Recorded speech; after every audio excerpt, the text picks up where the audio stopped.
Hello, welcome to this very special edition of the Pace Report. I'm Brian Pace, reporting live here at the Iridium Jazz Club here in New York City. It's part of the Keystone Club Nights presented by Todd Bark, and tonight he's presenting a dynamic pianist that's been on the scene for the last 4 or 5 years. In fact, Christian Sands really is no stranger to the world of jazz. In addition to being nominated for a Grammy, this brother has really taken jazz from the past, brought it present, and he's moving very, very progressively forward with not only his piano styles, but also just the way he thinks about playing the music moving forward. Tonight we're going to sit down and talk about his origins growing up in Connecticut. We're going to talk about him being mentored by the legendary Dr. Billy Taylor. Also, we're going to sit down and talk about his time playing with Christian McBride. As you might know, right now he's playing in Christian's trio as well as his group Inside Straight.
Christian, it is an honor for me to just be sitting next to you, and I just want to say that I'm very proud and glad that you are really taking this music to the next level. At 23 right now, how do you feel musically, and what are you saying musically that you want your fans to connect with? Well, I feel really good musically.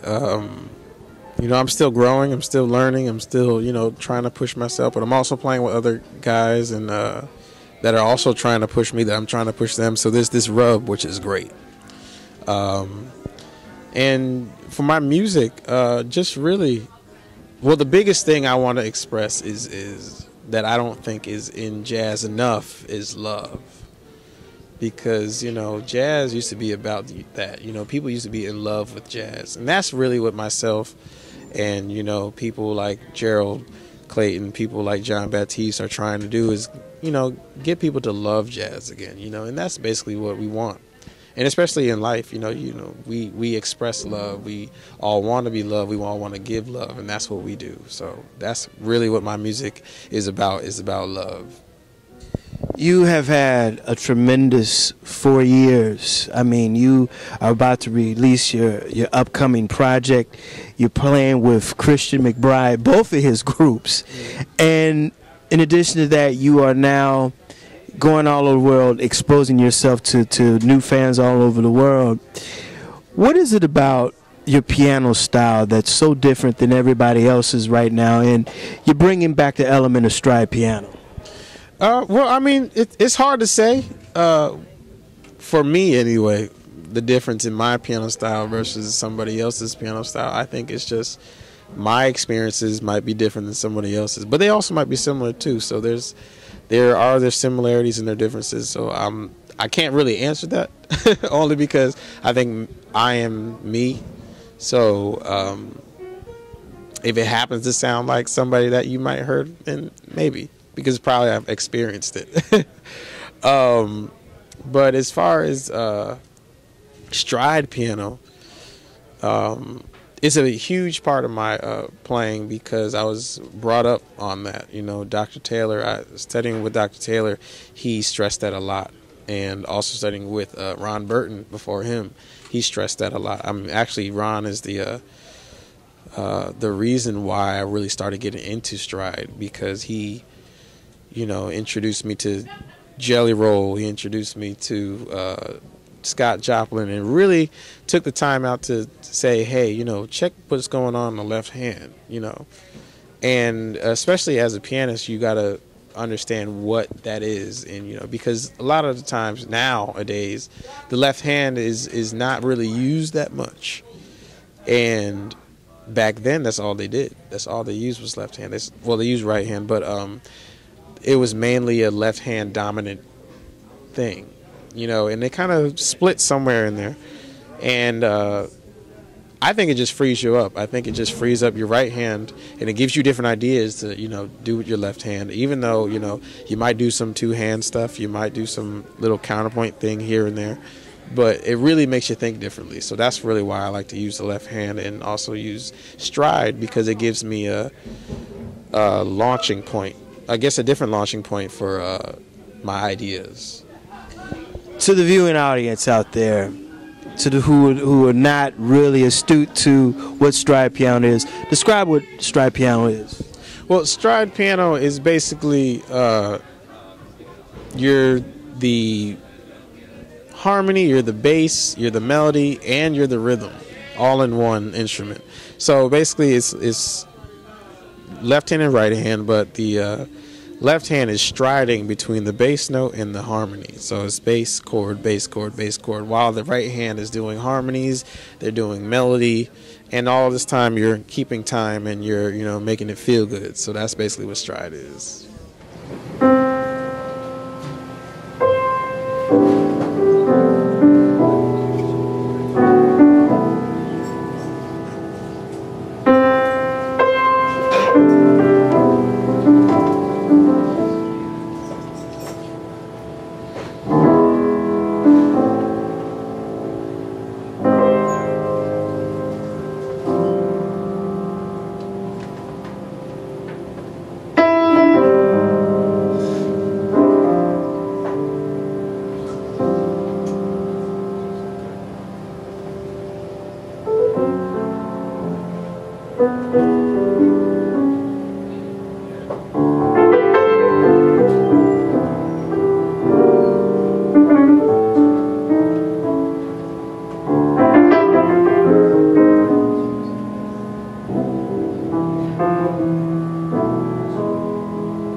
What is it about today's jazz musicians, especially in your generation, that are really not trying to play stride piano as well as incorporate what you do? Because you bring Latin jazz, you bring the progressive side, you bring blues. There's also a little hip-hop that you bring into your piano style. Right. Well, I think for me, I love everything. I love every style of music. I was exposed to every style of music just about growing up. So I think that's why I can't really, speak for everybody else, but I love to play everything. I grew up playing in Latin bands. I grew up playing in a Dixieland band. I've also played in a rock band at one point. So I love everything. I love, different things of music and just different avenues I can take, and so I think that's what I like anyway. And as far as, other musicians, I don't know. I think, you have to be open. You have to be, you have to love everything, especially with jazz, because jazz is so open and jazz is so different. Well, really, it's not different. I think, to me, if you ask me, the definition of jazz, like my definition anyway, is a reflection of what the world is about. The world is connected. That's what jazz is. So like I was saying before, you hear things from Cambodia, you hear things from Budapest, you hear things from India without going, and that influences your playing now. You hear something you might hear some pygmy thing in South America. That's going to influence your playing. So I'm always on the internet. I'm always hearing something on the radio, or like if I'm on the subway in New York, I'll ask somebody, hey, what are you listening to? Let me check it out. I love every kind of music, and there's nothing really I don't love, really. I'm a big fan of everything.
Dr. Billy Taylor means a lot to jazz music. Right. He means a lot to you, means a lot to me from a journalist's perspective. I understand that when you were about 14, 15, you enrolled in a program in the University of Massaschusetts-Amhurst, and that was your introduction and your foray into the world of Dr. Taylor. Right. You know, we met that first week. It's a 2-week long program, and we met that first week, and we just hit it off. He wanted me to be under his wing and just really learn from him, and I said yes, absolutely. And ever since then, it was just a constant, you know, progression of just us getting together, of me learning everything I could from him, because it's amazing when you have a product of jazz, almost the beginning to where it is today, basically. It's amazing to have that kind of resource, you know, and I had that, and so I never took it for granted, and it was just a blessing that he was there. So I really, you know, I miss him, and everything I do is a reflection of him. So I really, you know, he's still around. You know, your trio reminds me a lot of Dr. Taylor's very, very important trio in the late 50s, early 60s. And you have some incredible musicians that are on that band stage with you. Thank you. Yeah, you know, Mark Whitfield Jr. On drums, he's amazing. And Joshua Crumbly is amazing. And really, I took what I learned from Dr. Taylor's trio, actually, and put them together. You know, finding cats that have something interesting to say. That's something interesting to say separately, then can have a conversation that will be interesting together. You know, so I really want to get cats that I think that would sound great, that can move in any direction together, you know, and who can enhance what I do, and I can enhance what they do, and they can enhance each other, and, you know, and we all move together and as a unit. And we already do that anyway, hanging out. So this was actually the first gig we've ever done together. We had one rehearsal, and then this was it. So yeah, what you heard tonight, that was a raw, fresh off the press thing that we did today, and I can't wait to see where it goes. You know, this is a special trio. I mean, they're special in their own right, and you know, I love them to death. And plus, they dress sharp too. You know, you check out the tie that Josh was wearing, that was cool. So, you know, they dress sharp. And that's also a key thing too, because, you know, not only that, you know, you got to play well, you got to look good too. Anyway, you know, so I think, you know, they're cool. You know, those are my guys. Those are my cats.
You know, tonight, and I'm just listening to your stride, and I'm also hearing them quarter notes, which that comes from Christian McBride. Right. Tell me what your experience is playing with the legendary Christian McBride. Oh, I mean, there's no words to really say. That's he's like my older brother now. We've been playing together for about 3 years now, and just love him to death. And just playing with him is basically an extension of hanging out with him. You know, it's warm, it's friendly, it's, you know, this big sound, you know, and it's just, you know, it's almost like his quarter note is so fat. It's almost like, you know, he just has you right here, and he's just doing this, with you. So you can be wherever, but that quarter note is going to be the biggest and fattest quarter note you've ever heard, and it's just so good. It just feels great, and you understand why he's famous when you play with him because he's amazing. And then every night, you know, it's just the things that he comes up with musically, and then just hanging out with him is just great. I mean, he's a warm and just caring and just an awesome dude, and I just love him to death, and that's my big brother, and I can't say more than that because he's amazing. That'll do it again for another edition of the Pace Report, reporting live here at the Iridium Jazz Club here in New York City for the Keystone Club Nights presented by Todd Barkin. I'd like to personally thank Christian Sands for his time, Todd Barkin, as well as the staff and management here at the Iridium Jazz Club here in New York City. As always, please visit my website, www.thepacereport.com, for my weekly column and my past segments. Until next time, remember, if it's in the groove, it'll make you move. Till next time, peace.